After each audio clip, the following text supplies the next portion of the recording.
is Dr. Ed on your new edition on coronavirus. This one I'm going to call the positive perspective. And so you may ask, how the heck can there be a positive perspective when our sky is falling down? And the truth is, our lives are changing. This is the first time we've ever seen anything like this happen in my lifetime. And what we do in our daily lives are being affected, from movie theaters to restaurants to everything. You're seeing it, and I see the massive amount of fear that this is causing for everyone. But when there's always a yin and a yang, and we hear about the negative stuff, but I want everyone to at least have some kind of idea of what certain things mean, so you can also see the positive stuff. So before we get into the positive, I do want to address some of the negative and give some perspective to it. So as far as the biggest negative, of course, there's lives lost, and we can never take that lightly. One life is too many. We have about 8,000 people at this moment in the world, and I'm sure that's going to go up by a lot. It's just the way it is. We underreacted when this happened in China. Now we're overreacting in terms of what you're seeing. But the numbers are going to be staggering, just because the infection rate is much, much more than you can imagine. We're not testing a lot of people. So having said that, I think every life matters, but I also want you to know, in the life part,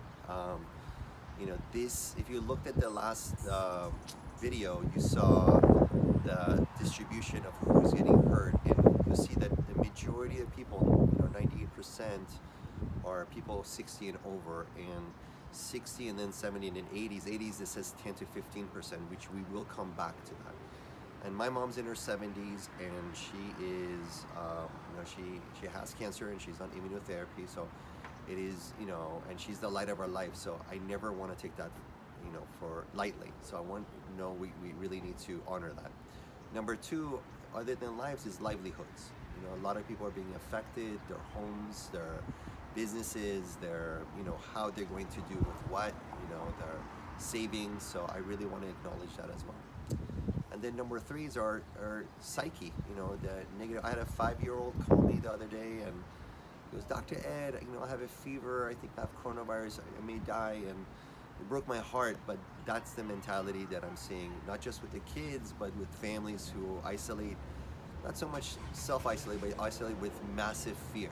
And that's why I made this video, because I want to let's address those three things. So as far as death is concerned, when we talk about death rates, everything that you see in that video, 15% or 10 to 15% for 80-year-olds, that's not true. It's much, much, much less than that. So imagine all the people right now who have flu-like symptoms, that they don't have kids, or the doctors can't test, or the urgent cares won't test, and they're walking around, and all the people who are carriers and they have no symptoms that are giving it. The kids catch colds. We're not testing all the kids who have who catch colds, and we may have some flu-like symptoms. So there's hundreds of thousands, if not millions, of people already infected that you don't know about, because we're not even close to having enough kids to test for, or even indication. So this is very similar to what happened with measles. So I do want I'm going to give an analogy so you guys understand. In the 60s, before the vaccines, there was, 400,000 measles cases that were hospitalized. Of those, 400 people died. So that's, if you Google it, you'll see it's 1 in 1,000. That's written everywhere. That's the death rate. But that's not true at all, because that's the hospitalized and how many people died from hospitalization. Most people were infected. At that time, the cohort was 4 million people that we assume. That's a total fact, that's well known.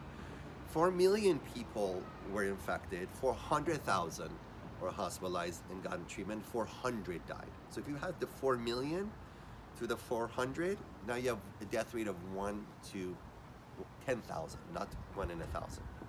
So very, very different feeling. So I really want you to understand, this will not be the end of us. We need to protect the old people the most, and we're gonna get sick, probably all of us eventually, and we're gonna get better. By far the vast majority of us. So at 0.2% that we say between 10 and 12, or 10 and 20 and 20 and 30, it's much, much, much less than 0.2%. If you put all the people who are sick who are not being counted. So that's point number one. Point number two is that this is not, since this is not going to be the end of us, and this virus is not the virus that's going to decimate the population, what is happening right now is changing the world in terms of how they cooperate with one another. So that's a beautiful thing. You know, countries are cooperating with countries, states are cooperating with states, hospitals, our public health is cooperating much better. They're noticing how inadequate we are. You know, how ill-prepared we are. We didn't have masks. Doctors don't have masks. I got a mask, luckily, because of one of my patients, a week ago. So this will make us much more prepared for a real disaster like Ebola. If you imagine, if God forbid, if this was Ebola, we had a 90%, that's a 90% fatality rate. Millions of people would die, millions, and it's in every age group. So that could decimate, or billions even, who knows, So by having this right now, by everyone overreacting at this moment, it's also very helpful for the world to learn how to communicate for something, God forbid, more disastrous. Does that make sense? It's huge. This alone can save humanity one day. We need cooperation. We need heart-to-heart connection. Maybe we treat each other differently in this world when we communicate better. I hope. So number three is, this anxiety part. So right now is an absolute opportunity for everyone to sit down and talk to their family. Is why do we feel fear? What is fear? So we look at, then you have to teach the kids, well, our meaning, how we look at something also makes us how we feel about something. So it's important that, you take this opportunity to spend time with family. There's a Gutpreet Gill, Gill.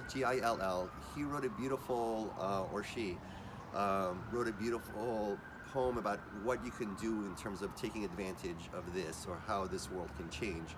I'm going to put that on Instagram, so please take a look at it. I'll put it on Facebook as well. He just does a beautiful job in terms of how we can spend this time better, and how we have cleaner skies. Driving here, I had no traffic.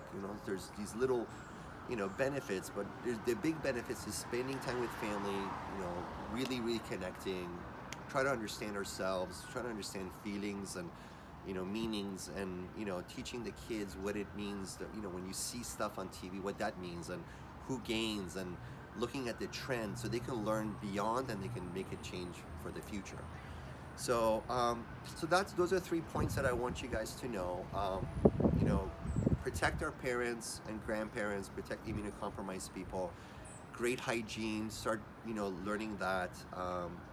Please cooperate more together, because this could bring humanity together rather than the opposite.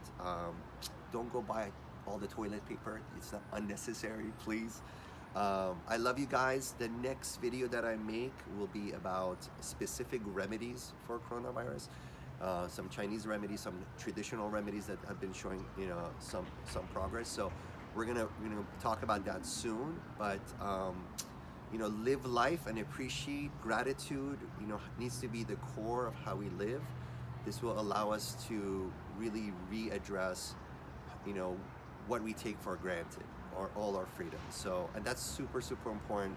Without gratitude, there's this constant, I don't have enough. And this is just one of those lessons that makes us remember something so absolutely vital. So, love you again. I'll be back, and we'll talk to you soon. Bye.